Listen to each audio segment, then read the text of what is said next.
Hello everyone. Today we're going to discuss a well-known and widely anthologized poem by Robert Frost, After Apple Picking. Robert Frost is indisputably one of the most important American poets of the 20th century.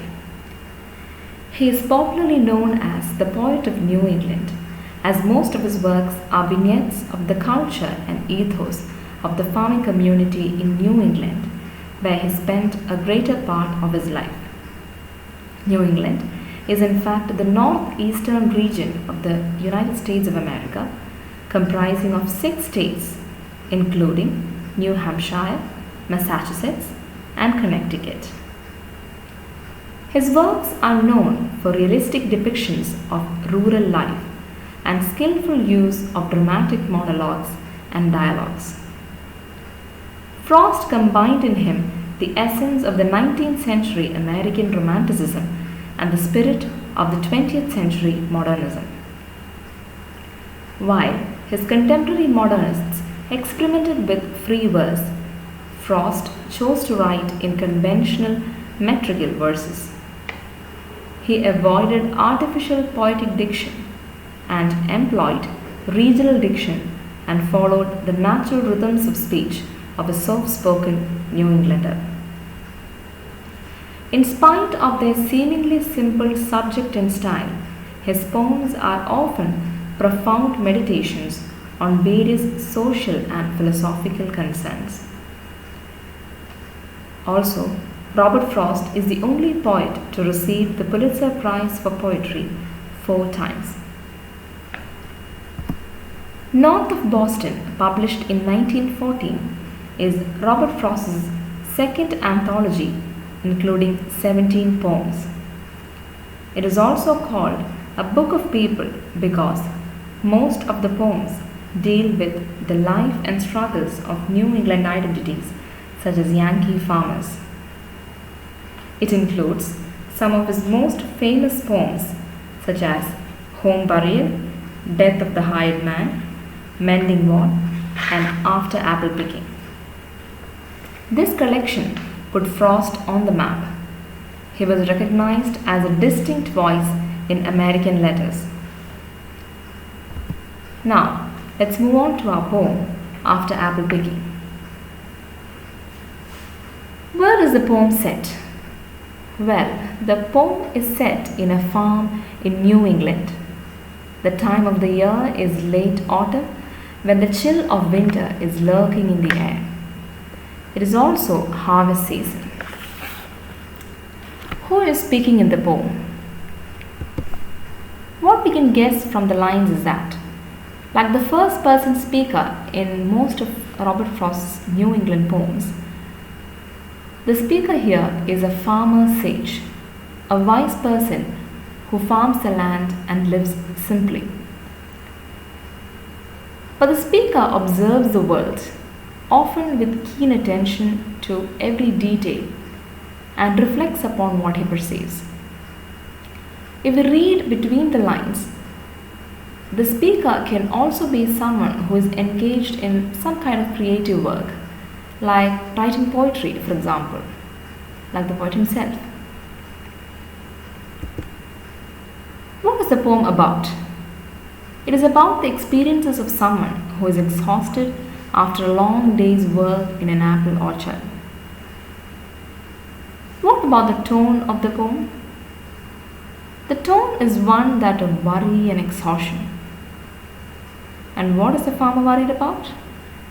Well, unfinished work, the apples that fell to the ground while plucking, about the nature of the sleep that is overpowering him, etc.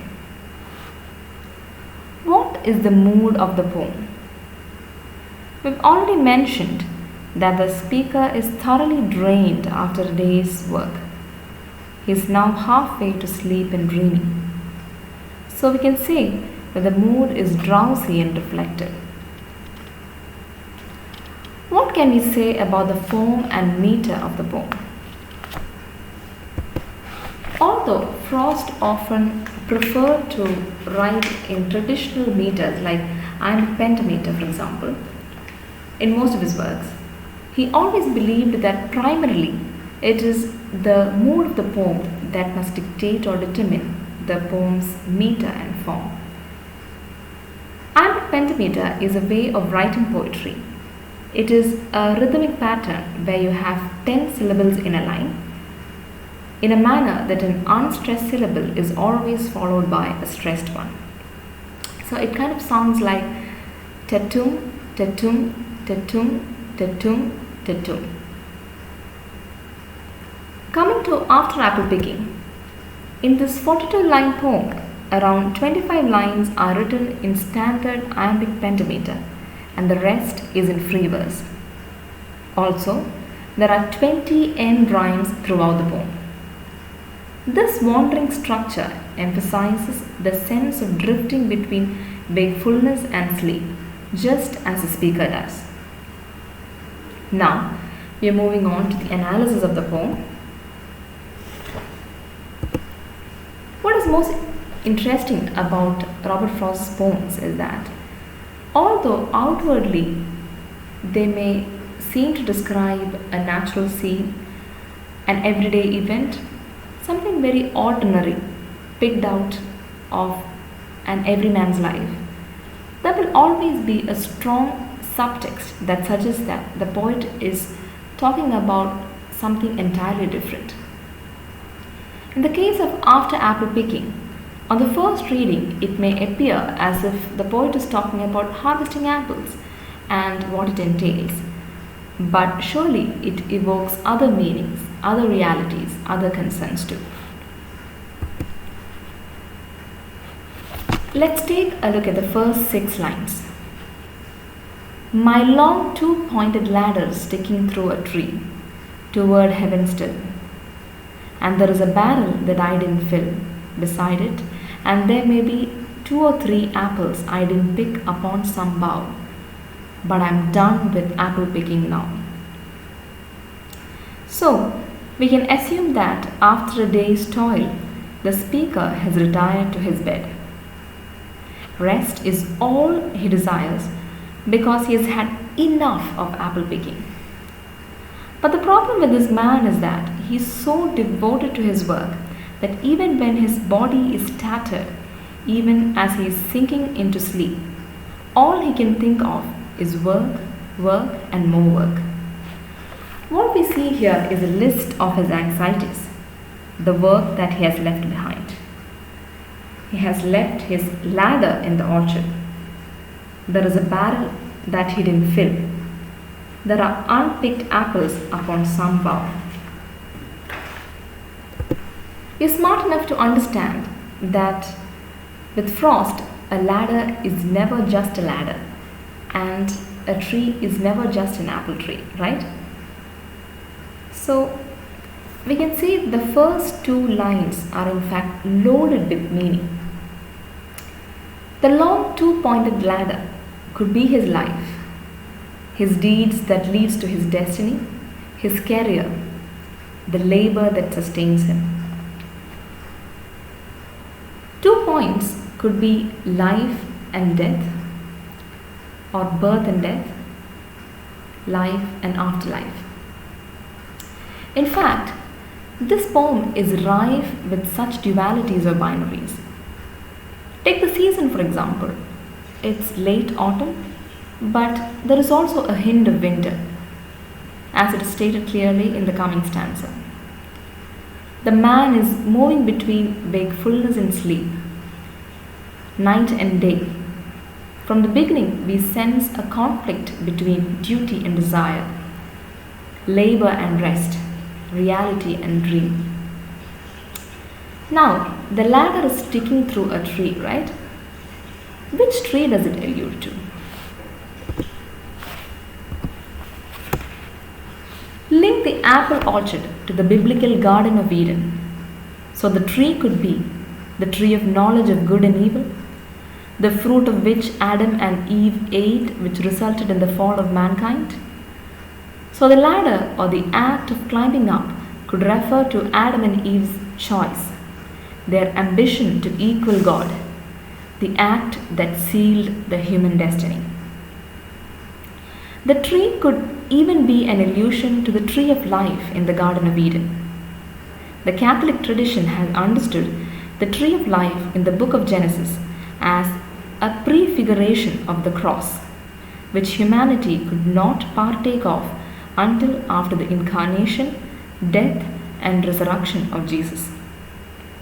So, here we can draw a parallel between crucifixion and labor, physical suffering that leads to salvation. See how the ladder is sticking through a tree and it is pointing towards heaven. We are also reminded of the biblical verse, by the sweat of your brow you will eat your food until you return to the ground. Genesis chapter 3 verse 19. Now, considering how the speaker is thinking about the ladder as he is falling asleep, we can take it also as an allusion to the vision of a ladder that connects heaven and earth that appeared in patriarch Jacob's dream. It is mentioned in the book of Genesis, chapter 28, verses 12 to 13. And he dreamed, and behold, a ladder stationed on the earth, and the top of it reached to heaven. And behold, the angels of God ascending and descending on it. And behold, the Lord stood above it. The harvest of apples can be read as a harvest of any human effort. Therefore, the empty barrel, the apples left unpicked, etc., can be understood as the regrets in one's life, things one couldn't achieve, promises left unfulfilled. When we read this poem as an extended metaphor for any kind of creative work, like composing poetry, for example, we can clearly see how the poet could be referring to his own endless burden, his regrets as a writer, things he couldn't write about, etc. Now, one point that needs a special mention here is that this particular poem appears in Robert Frost's second anthology. We already mentioned that. His first published anthology, titled A Boy's Will, didn't do quite well. To Frost, a struggling writer at the brink of his career, this misfortune must have felt as a hard blow. So, when Frost penned these lines, he might have been venting some of his feelings. It is also amusing that after the publication and success of his second collection, that is North of Boston, his first work, A Boy's Will, began to draw some attention that it was published again. Now, moving on. But I'm done with apple picking now. This is an emphatic resignation. He is to a certain degree overwhelmed by the harvest he reaped.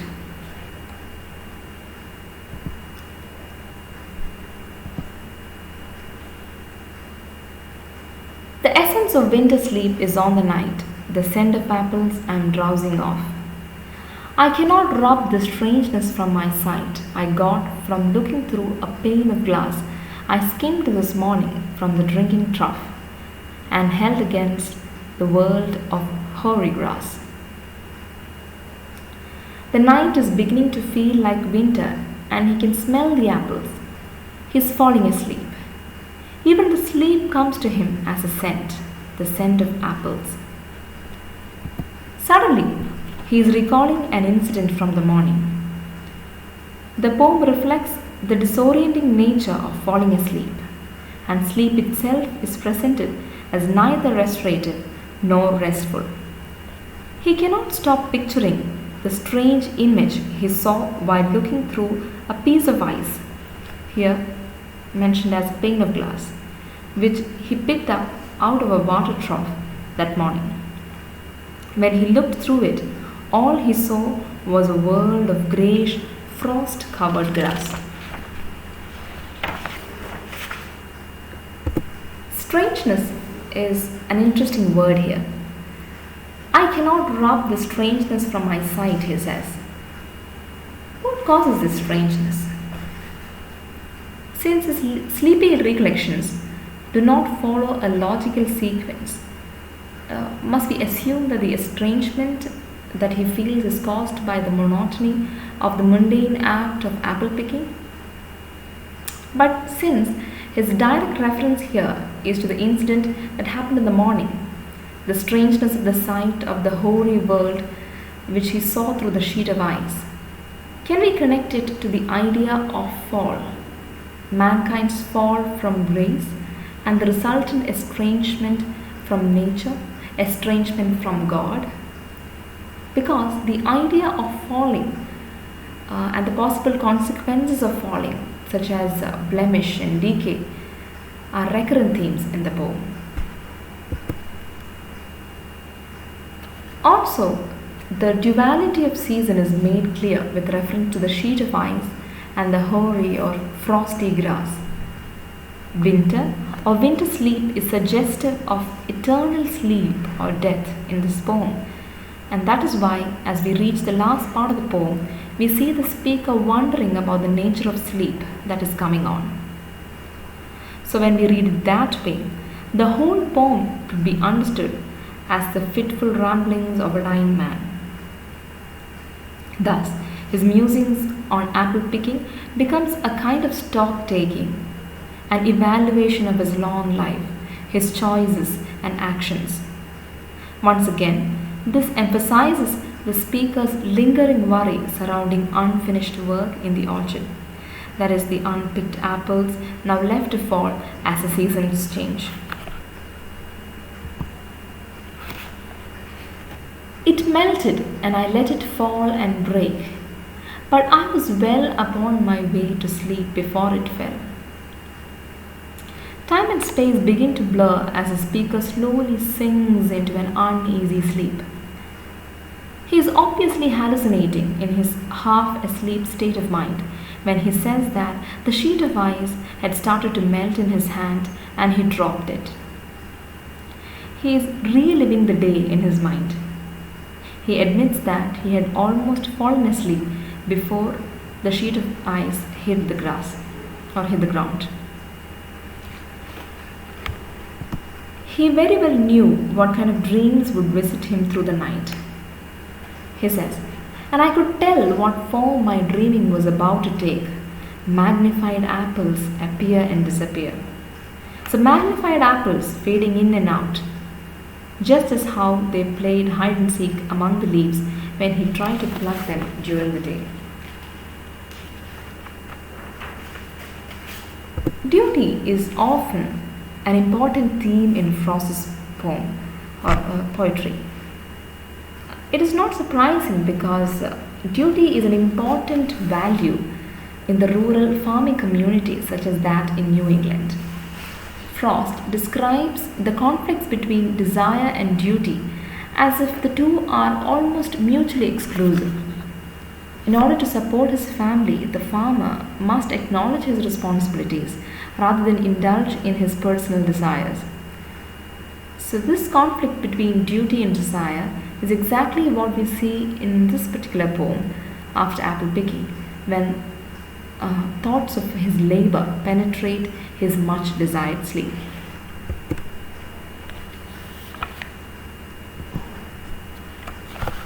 Stem end and blossom end, and every fleck of russet showing clear. The visions in his dream are too vivid and lifelike. As if he is standing on the ladder, he can see the upper and lower end of apples, just like how they hang from the branch. He can see every speck of brown and red clearly. The arch of his foot still aches, and in fact still keeps the pressure of the ladder rung. The poem reads, my instep arch not only keeps the ache, it keeps the pressure of a ladder round. I feel the ladder sway as the boughs bend. He can even feel the ladder moving slightly as he bent forward to reach the apples. And I keep hearing from the cellar bin the rumbling sound of load on load of apples coming in.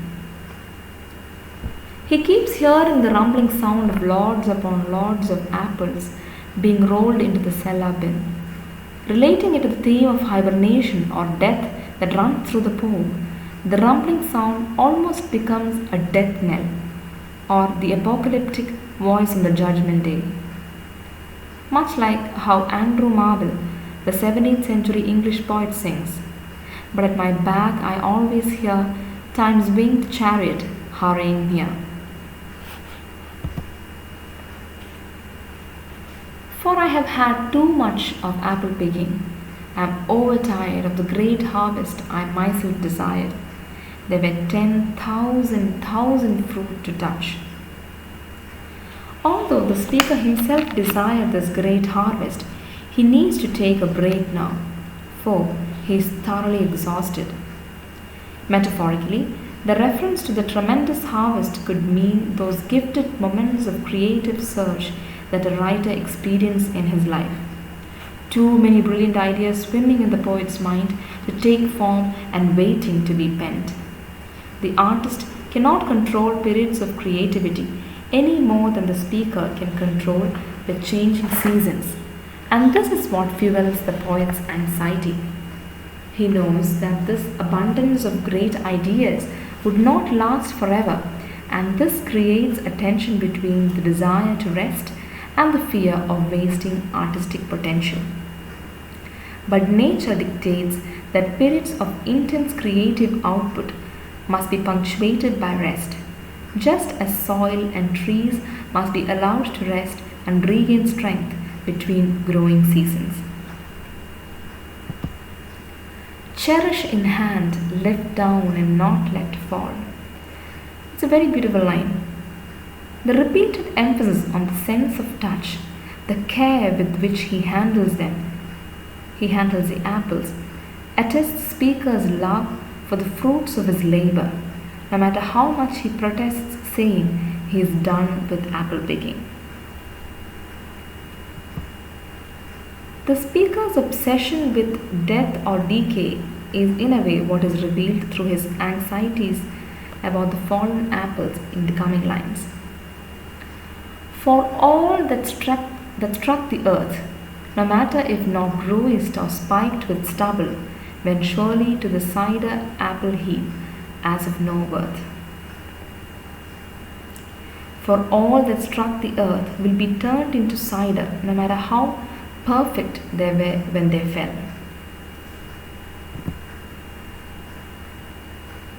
One can see what will trouble the sleep of mine, whatever sleep it is. The speaker feels unable to fall asleep, or perhaps to die peacefully, when troubled by the inescapable knowledge that everything beautiful and pristine must eventually be destroyed by death as of no worth. It's this thought that will trouble his sleep the most. Were he not gone, the woodchuck could say whether it's like his long sleep as I describe its coming on, or just some human sleep. Here, woodchuck is like nature's prophet. It knows the laws of nature. If the woodchuck were not already hibernating for the winter, it could tell the speaker whether the sleep that is overpowering him now is like its hibernation, or if it's just a regular human sleep.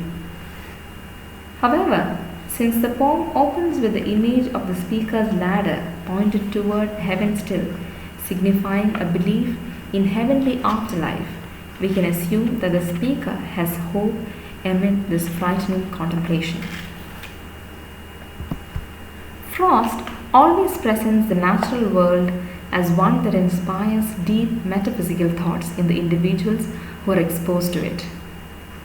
Here are some themes which we already discussed: duty and desire, life and death, or life and afterlife, creativity and its pressures, dream and reality, sin or fall from grace, estrangement, etc.